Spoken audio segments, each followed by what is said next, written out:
Rekan-rekan, untuk diketahui bahwasannya saat ini saya selaku Karopenmas Divisi Humas Polri didampingi dengan kuasa hukum tim dari saudari tersangka SSS. Terlebih dahulu sebelumnya rekan-rekan media sudah menanyakan bagaimana awal dari proses ini, kemudian juga dengan perkembangannya sampai dengan sejauh ini.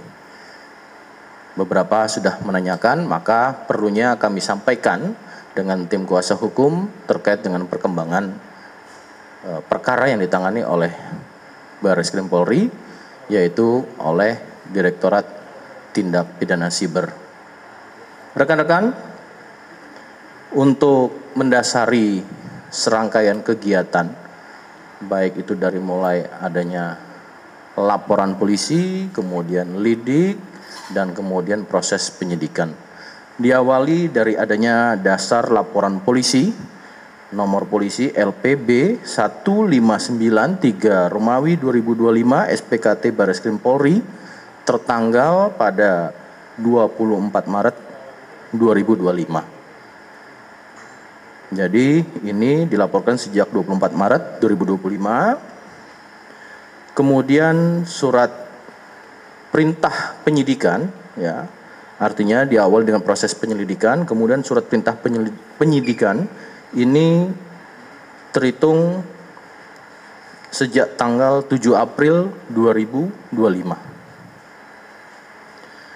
Sekira pada hari Selasa yang lalu, yaitu tanggal 6 Mei 2025, penyidik telah melakukan upaya penangkapan terhadap tersangka seorang perempuan berinisial SSS selaku pemilik, pengguna, penguasaan dari akun X atau Twitter Kai in Midsummer Fires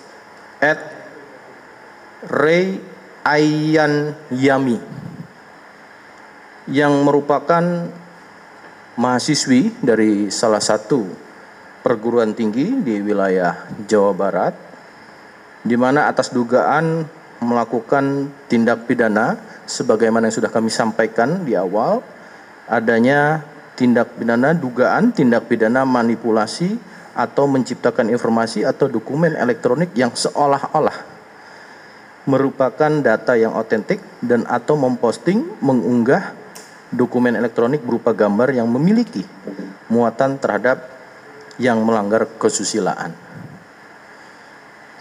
Dan bahwa terhadap tersangka itu telah dilakukan proses upaya penahanan sejak tanggal 7 Mei 2025 sampai dengan tanggal 26 Mei 2025 di Rutan Barreskrim Polri. Namun perlu kami jelaskan juga, sebelumnya penyidik telah melakukan kegiatan serangkaian dalam proses penyidikan ini.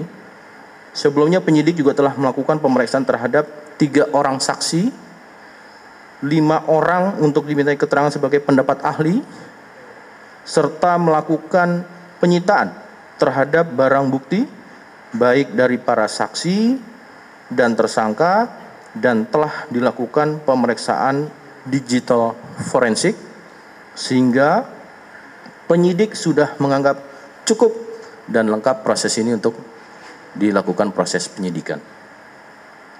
Bahwa pada hari ini rekan-rekan, sebagai perkembangannya, hari Minggu 11 Mei 2025 penyidik berdasarkan kewenangan telah memberikan atau melakukan penangguhan penahanan terhadap tersangka.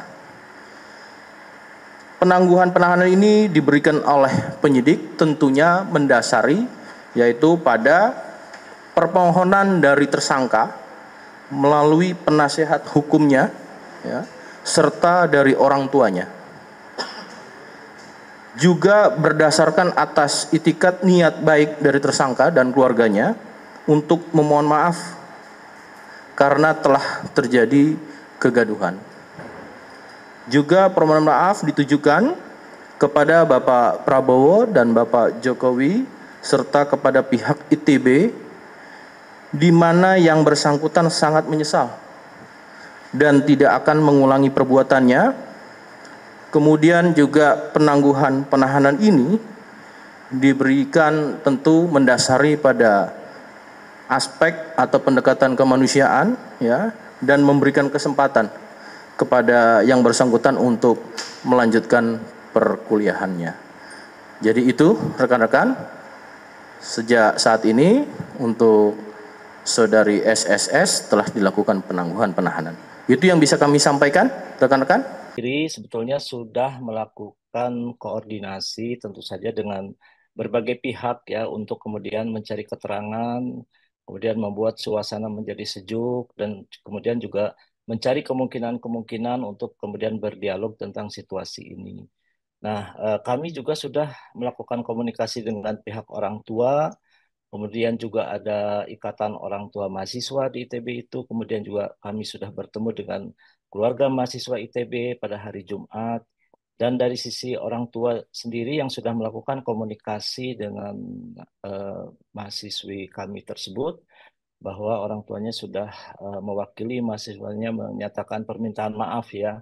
Saya kira ini sangat penting buat kita semua dan juga kami sangat mengharapkan tentu saja kebijaksanaan dari berbagai pihak untuk melihat situasi ini juga lebih tenang sehingga semua masalah ini bisa diselesaikan dengan baik. Gitu.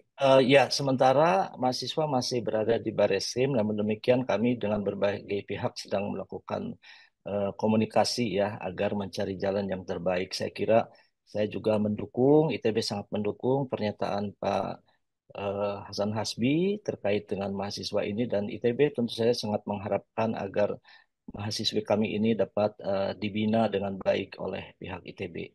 Pihak kampus juga kami dapat melakukan langkah-langkah yang proporsional terhadap mahasiswa yang sangat muda ini dan saya yakin apa namanya semangat dari adik-adik kita mahasiswa ini masih dapat dibina ya dan kemudian dapat menyalurkan aspirasinya lebih proporsional.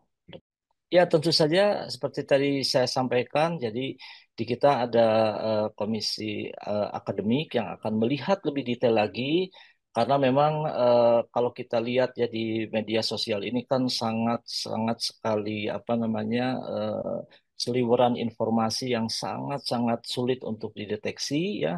Oleh sebab itu kami akan menyerahkan nanti kepada Komisi Etik Kemahasiswaan misalkan untuk menggali persoalan ini lebih jelas gitu. Jadi saya juga tidak bisa berspekulasi karena mahasiswa tersebut belum masuk ke dalam situasi tersebut. Ya, jadi terkait dengan eh, masalah-masalah literasi digital, kemudian juga Mhm. pembinaan kepemimpinan kepada Ya, pembinaan. mahasiswa tentang kode etik juga sudah dijelaskan ya di semester awal Mhm. kepada mahasiswa tentunya ya. Dan ini menjadi bagian yang sangat penting, saya kira tidak saja bagi ITB ya, bagi seluruh perguruan tinggi di Indonesia. Tentu saja setiap perguruan tinggi dan kami berkomitmen untuk terus membantu mahasiswa menemukan tempatnya dalam mengaspirasikan pemikirannya, mengaspirasikan pendapatnya. Saya kira kampus tentu saja ingin ya mengharapkan eh, pendapat-pendapat yang kritis, pendapat-pendapat yang proporsional untuk pembangunan bangsa kita ini.